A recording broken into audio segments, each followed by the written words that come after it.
Nah, peristiwa pembenaman bumi di Jazirah Arab merupakan salah satu tanda besar kiamat yang keempat. Pembenaman bumi di Jazirah Arab sekaligus membenamkan pasukan pemburu Al-Mahdi.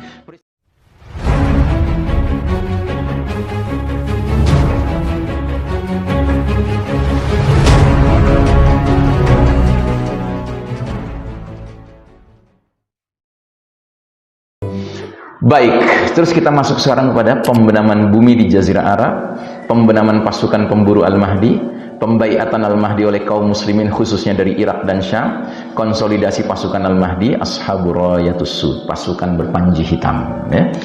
Dikatakan dalam hadisnya selanjutnya, lalu dikirimlah sepasukan dari penduduk Syam. Jadi setelah pembaiatan paksa itu, ada pasukan dari arah Syam, dari utara, ya, menuju ke arah Ka'bah untuk memerangi mereka. Tetapi pasukan itu justru ditenggelamkan Allah di gurun pasir Al-Baida, tempat antara Mekah dan Madinah. Maka ketika manusia menyaksikan peristiwa itu atau mendengar kabarnya, maka Abdalus Syam dan As-Saibu Ahlul Iraq berdatangan berduyun-duyun ke Ka'bah membaiat Al-Mahdi antara Hajar Aswad dan Maqam Ibrahim. Ya.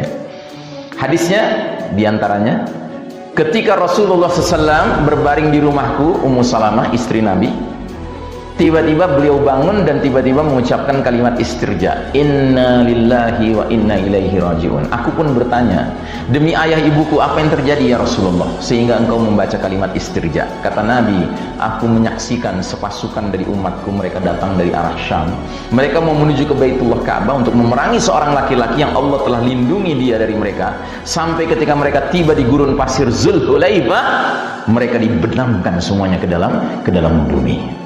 Ya, Masya Allah. Terus hadis lain lagi, suatu kaum akan berlindung di rumah ini, Baitullah Ka'bah, mereka tidak memiliki pelindung, proteksi, imunitas, jumlah ataupun senjata. Suatu pasukan dikirim menyerang mereka. Saat di Baida, suatu gurun pasir bumi, pasukan itu dibenamkan ke dalam bumi. Ya. Nah, yang menariknya, peristiwa pembenaman ini terjadi di Jazirah Arab antara Mekah dan Madinah. Ya. Dan ketahuilah, peristiwa pembenaman pasukan inilah tanda besar yang keempat, pembenaman bumi di Jazirah Arab. Jadi pembenaman bumi di Jazirah Arab tidak sedahsyat wilayah pembenaman di timur dan di barat. Kalau di timur dan di barat itu wilayahnya luas yang dibenamkan. Kalau di Jazirah Arab wilayahnya kecil saja antara Mekah dan Madinah, tetapi cukup untuk membenamkan pasukan jahat yang ingin menyerang Al-Mahdi yang baru dibaiat oleh 313 orang. Nah, peristiwa pembenaman bumi di Jazirah Arab merupakan salah satu tanda besar kiamat yang keempat. Pembenaman bumi di Jazirah Arab sekaligus membenamkan pasukan pemburu Al-Mahdi. Peristiwa ini merupakan tanda bahwa Al-Mahdi sungguh telah hadir dan kaum muslimin wajib membaiatnya. Kaum beriman yang faham segera bergerak ke Baitullah untuk membaiat Al-Mahdi. Jadi peristiwa pembenaman pasukan dan pembenaman antara Mekah dan Madinah di Jazirah Arab ini bagi orang-orang beriman yang mengerti hadis-hadis akhir zaman itu adalah isyarat bahwa Al-Mahdi sudah muncul. Mereka akan berdatangan ke Mekah untuk membaiat Al-Mahdi di depan Ka'bah. Ketika kehadiran Imam Mahdi sudah jelas dan tidak ada keraguan lagi, maka menjadi kewajiban bagi setiap muslimlah untuk berbaiat kepadanya bagaimanapun sulitnya keadaan yang dia hadapi. Nabi Muhammad sallallahu alaihi wasallam bersabda, "Fa idza ra'aitumuhu fabayi'uhu walau habwan al-falji fa innahu khalifatullah al-Mahdi." Kalau kalian sudah melihat kehadiran Al-Mahdi, berbaiatlah dengannya sekalipun harus merangkak-rangkak di atas salju, karena sesungguhnya dialah Khalifatullah Al-Mahdi. Bagi pengamat akhir zaman, hadis ini termasuk hadis yang bikin kita sulit tidur, Pak. Karena khawatir kalau kita nggak termasuk yang diberi izin oleh Allah mendengar kabar sudah hadirnya Al-Mahdi. Atau kita termasuk orang yang sudah dengar kabarnya tapi kita dihalangi oleh Allah, nggak bisa kita berangkat. Misalnya karena apa? Karena kita nggak pernah mempersiapkan diri untuk hijrah mendekat ke wilayah Al-Mahdi bakal muncul. Kita ngotot ingin tinggal di negeri kita sendiri, sebuah negeri yang boleh jadi akan dibenamkan oleh Allah Ta'ala. Dan pembenaman itu tentu tidak membenamkan semuanya, Pak, karena dinding air tsunami-nya 230 meter, katakanlah kalau dia bergerak jadi naik lagi 400 meter, tapi kan ada wilayah di negeri kita yang lebih tinggi dari 400 meter, kan ada kan? Misalnya perbukitan, misalnya gunung-gunung gitu kan. Sehingga bisa jadi ada di antara kita berpikir, wah Ustadz Ihsan sudah bilang nanti bisa jadi pembenaman, ada tsunami dahsyat ya kan. Kalau gitu kita harus mulai pindah nih ke lereng gunung, tinggal di gunung-gunung bikin kampung akhir zaman. Silahkan, silahkan. Karena apa? Itu sesuai sunnah juga. Nabi pernah bilang, di akhir zaman kalau fitnah sudah luar biasa, maka tempat yang paling aman bagi kaum beriman adalah pergi ke lereng gunung membawa hewan ternak mereka. Silahkan lakukan itu. Kira-kira di Pulau Sumatera ini yang terdekat gunung apa? Gunung apa misalnya? Gunung apa?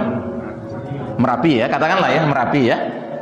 Nah, setelah pengajian ini Anda mulai nih ngumpul-ngumpul sama teman-teman, kita cari kapling di sana. Ya kan? Katakanlah Anda bangun gitu kampung akhir zaman, silahkan.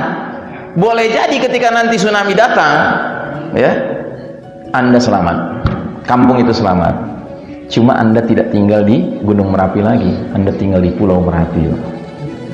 Karena sekelilingnya air semua. Teknologi sudah nggak ada. Ya kan? Bagaimana Anda akan dapat kabar tentang Al-Mahdi? Kalaupun dapat kabar, bagaimana Anda bisa gabung dengan Al-Mahdi? Sudah nggak ada kapal kerinci lagi. Sudah nggak ada pesawat lagi, sudah nggak ada helikopter lagi. Ya. Mau menyeberangi laut naik kuda, macam mana? Ya. Maka orang-orang beriman yang cerdas, yang mengerti situasi yang akan terjadi, mereka nggak berpikir mencari selamat di tempat ini, tapi mereka cari selamat di wilayah yang lebih mudah mengakses untuk bisa bergabung menuju ke Baitullah. Itu harus kita pikirkan dari sekarang. Yang paling penting adalah kita memohon kepada Allah Ta'ala, dimudahkan jalannya. Kalau Allah sudah mudahkan, siapa yang bisa menghalangi? Memangnya semua yang pergi haji orang-orang kaya, Pak? Merbuat masjid bisa pergi haji, gitu. Nggak pernah kebayang dia berangkat. Kenapa? Karena kesungguhan dia minta pada Allah. Kalau kita bersungguh-sungguh minta diizinkan hijrah oleh Allah Ta'ala, membaiat pemimpin kita Al-Mahdi, ya. Dan kalau Allah menilai kita layak, apa iya Allah akan persulit kita? Tidaklah, ya kan? Maka mintalah, karena meminta kepada Allah bukan saja gratis, tetapi berpahala, bernilai di mata Allah.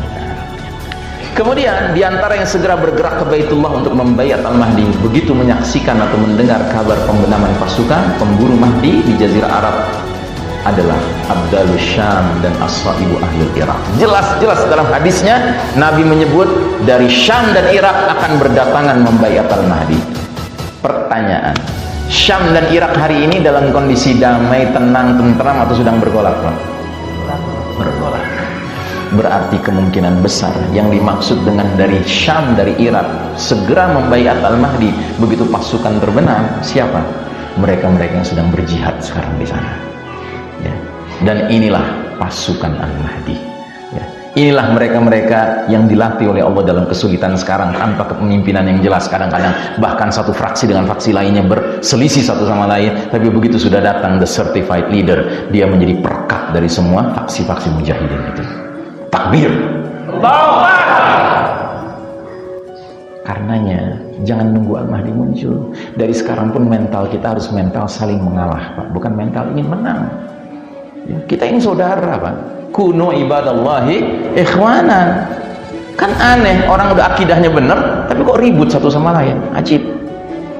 Ini dahsyat, Pak, gangguan setan ini di zaman dimana kita nggak punya pemimpin ini, ya.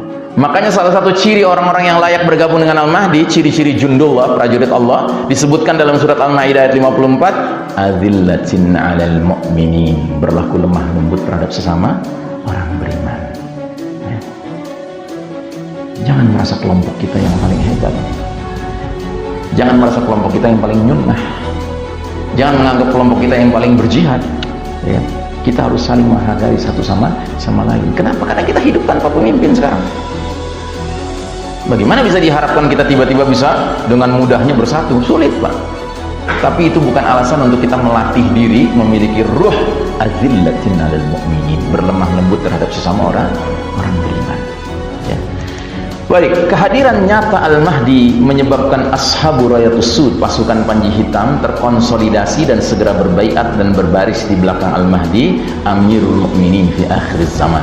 Maka sang Imam Al-Mahdi menjadi semakin kokoh posisinya, sebab kini dia memiliki pasukan mujahidin fisabilillah yang kuat, berpengalaman dan bisa diandalkan, ya. Disebutkan yaqtatilu 'inda kanzikum thalathatu kulluhum ibnu khalifah. Akan terjadi saling berbunuhan tiga pihak, mereka semua ingin memperebutkan perbendaharaan harta kalian, mereka semuanya anak-anak khalifah, anak-anak pemimpin, kemudian harta tersebut tidak menjadi milik seorang pun di antara mereka. Terus muncullah panji-panji hitam dari arah timur.